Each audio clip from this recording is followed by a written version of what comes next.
Welcome to the show, everyone. It is fight week for LFA 195, Vail, Colorado, and it was the return of Josiah Reyes, sir. Thank you for the time. How you doing? Thank you. Thank you. Thank you. I'm doing good. I'm enjoying beautiful. Actually, it's kind of chilly here in Santa Fe, but I'm doing good. Camp was a great experience. Very productive. Learning constant every day, pretty much learning some new stuff. Um, it was just so much wall wrestling, grappling, even jujitsu and wrestling, Muay Thai, even boxing, MMA, of course, strength and conditioning, and then recovery. Sheesh, the recovery is like a whole. There's just so much. A lot. Now, I heard that we know you're a deep thinker. There's always something new going on with Josiah. And I heard that there was a contemplation of possible retirement before this fight was presented to you. I know that's the kind of thing that you could possibly always have on the table. So was it really a thought for you like that? I haven't had that thought yet. Maybe said that because he thinks I'm old. Maybe that could be it.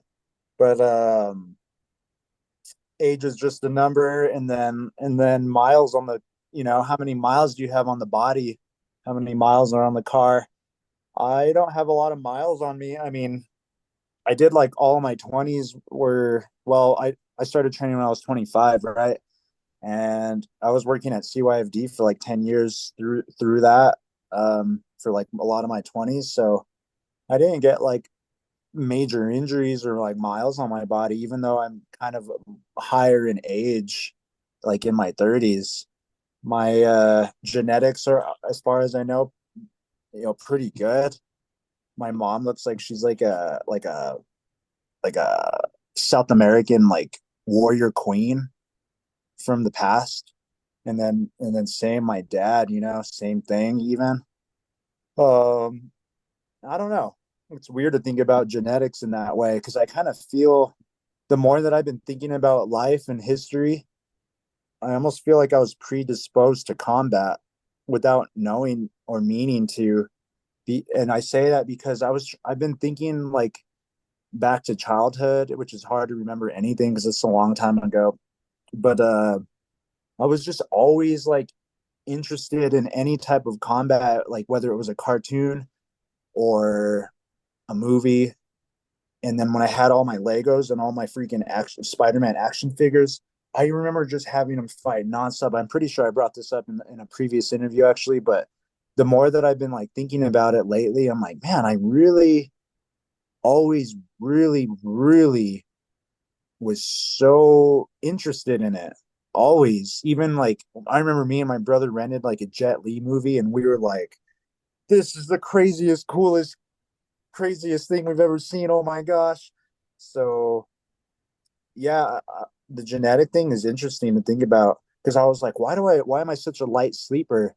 Maybe like because I'm always think about in the past how warriors back then, I mean, they fought to the freaking death, like stabbing somebody to death, like that's so crazy. I was telling some of my team that we get a play fight, which I know it's not playing. We're still trying to kill each other, but it's a sport. We are play fighting in a way, but I was thinking of how intense that would be to have to like really fight to the death, or even now if you're in like war, and like how I'm a light sleeper, and I'm like, I wonder if I'm a light sleeper because I'm like have previous genes of like a warrior who like they were ready to wake up and defend themselves right away if they needed to. But anyway, I said all that to say I haven't like thought about.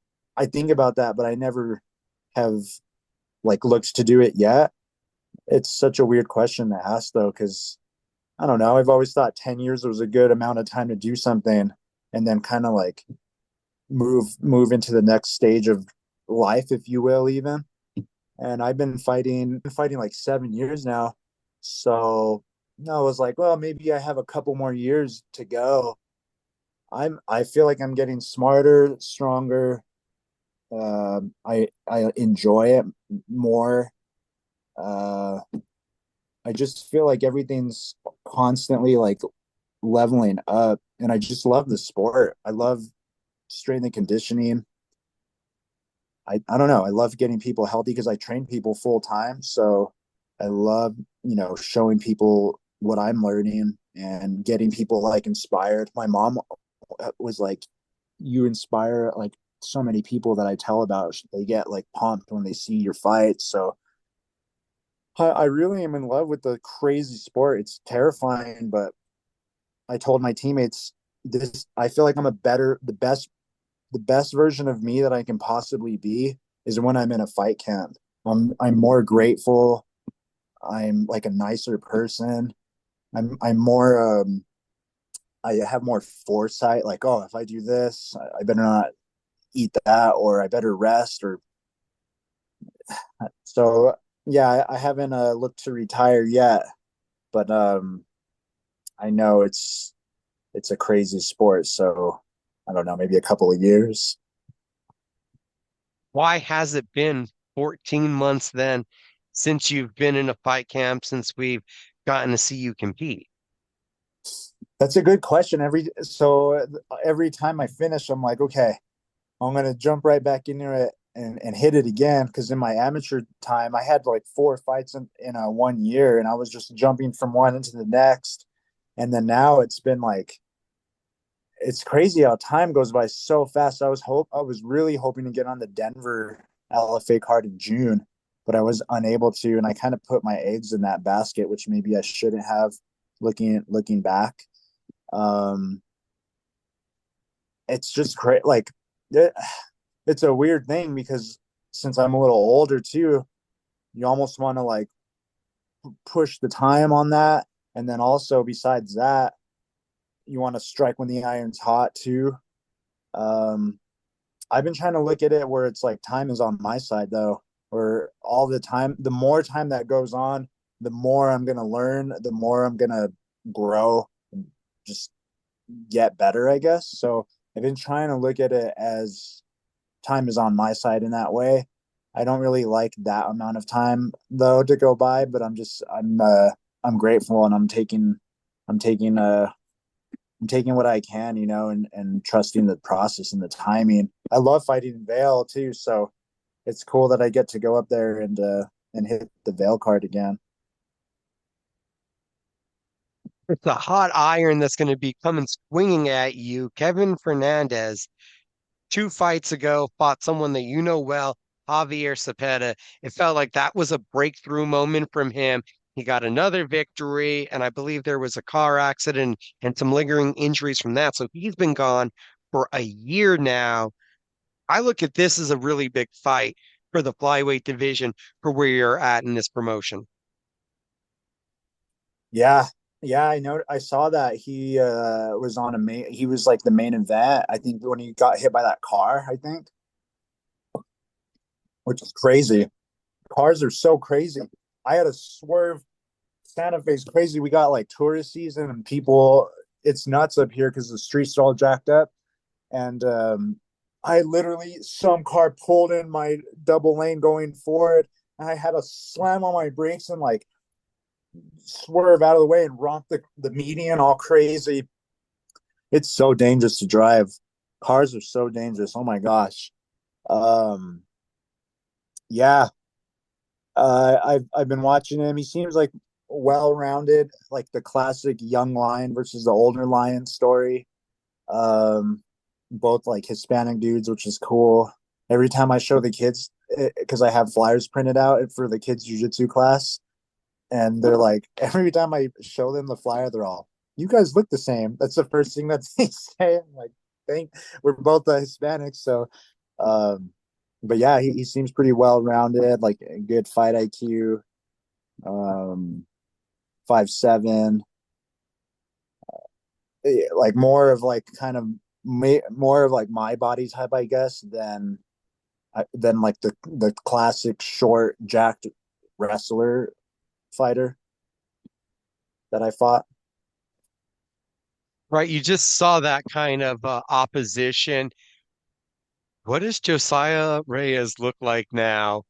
A year later, like we can see what you look like, but what is the martial artist going to look like? How different do you feel like you're going to be 14 months now evolved from the last time we saw you? That is, yeah, it's weird to think about that 14 months of time because I like to, it's my job to stay on the mat anyways. So I'm there every day pretty much, whether I'm training people or teaching like a class or a kid jujitsu class or whatever.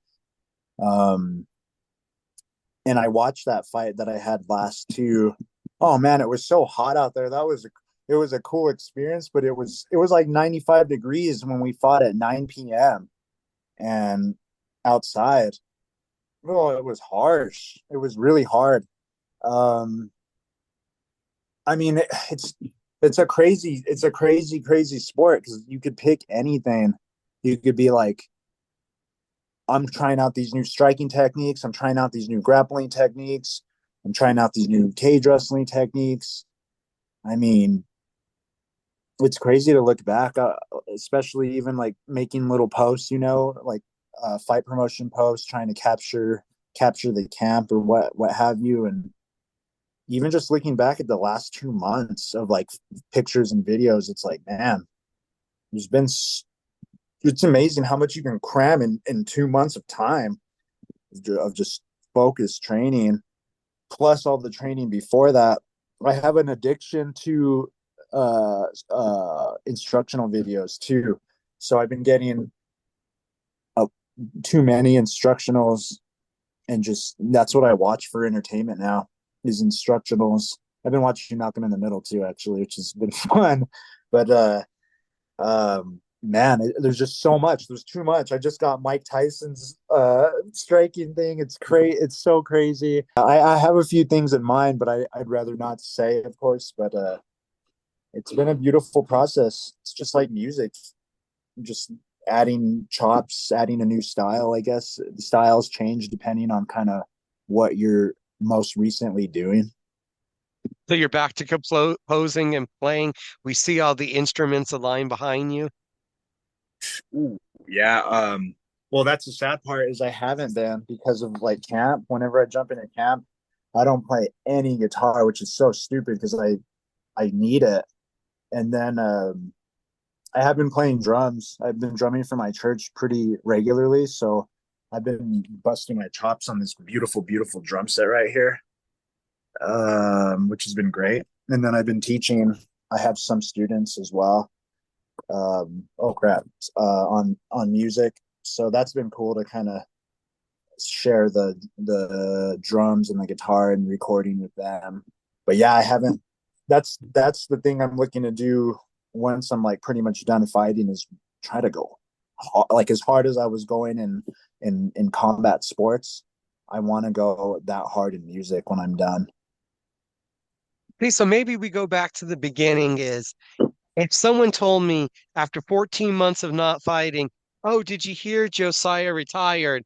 It might just be because you have so many varied interests that I could see one of the other ones kind of consuming the rest of your free time. But yeah, yeah. I mean, yeah, I would say so. I don't know. I don't have a lot of hobbies either, though. Like when I answered the question on the questionnaire thing, what are your hobbies? I was like, I guess guitar and drums and outdoors and like maybe biking some or rivers. I mean, that's really it. Like this is like all I do. I'm pretty introverted, like in a way where I go home. I want to go home and pretty much just like rest or like rethink or recharge or something, um, or study. So I don't know. I'm very just into this. Like, so it's pretty much I'm just in love with the sport, honestly, man. And to be able to compete and like take a part of to like be a part of it is it's freaking it's crazy. I never thought in a million years I never thought, oh my gosh, it's crazy even to think now. But it's been a great experience having I got Josh and Jerome running my camp, and it's been a beautiful experience so far. I told Josh today, it's been worth it. Just like already, just the camp has been so fun. I've learned so much, great memories. It's been amazing. Like a refreshed, I would say, just a refreshed, more mature, cerebral, skilled me, I would say is what to expect.